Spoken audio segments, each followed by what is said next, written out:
One of the organizers of the Stop the Steal rally that, of course, preceded the January 6th Capitol Riot last year, a man by the name of Brandon Straka, has been such a good little cooperating witness that even though he pleaded guilty to a misdemeanor charge of unruly or disorderly conduct inside the Capitol building on January 6th, he's unlikely to face any jail time. In fact, that is what prosecutors are recommending based on his level of cooperation.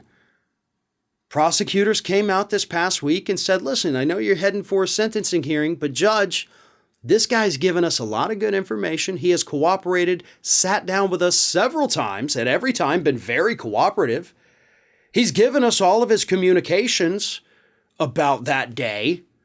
We've got a lot of good information to work with here, so maybe just give him a couple months of home confinement and we're good to go. There's no need to send this guy to jail because, again, totally a good little cooperating witness, right? And can't fault him. I am not saying any of this to fault Brandon Straka or to imply in any way that he did the wrong thing.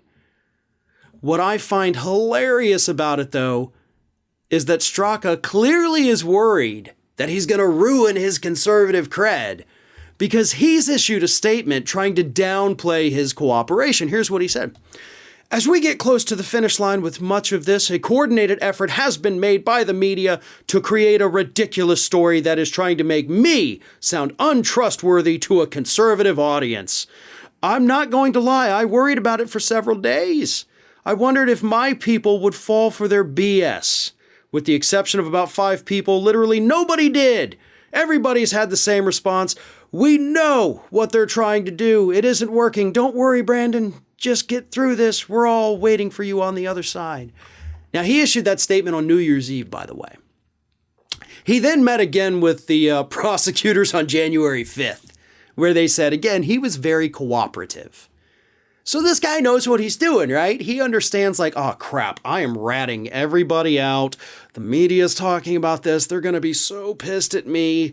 Let me write this statement. Like, totally not happening. I am not being a good cooperating witness. And I do love the fact that prosecutors in this, sentencing recommendation are like, hey, this guy is great. We love him.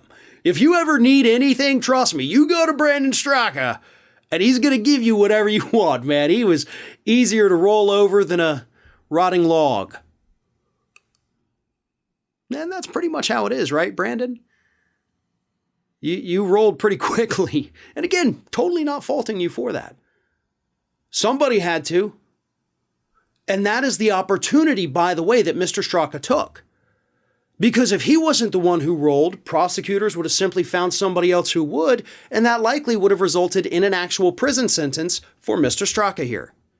So he did the right thing. He did the right thing to protect himself. And you can't be mad at somebody for doing that. But there's no honor among thieves. So yeah, you're gonna piss these people off, dude.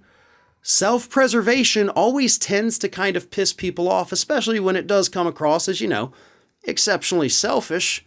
Selling out your friends. I mean, kind of trying to not own what happened that day when you helped organize that Stop the Steal rally. But hey, you know what?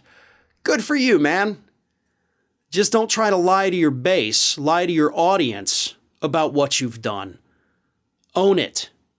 Be truthful. Be honest.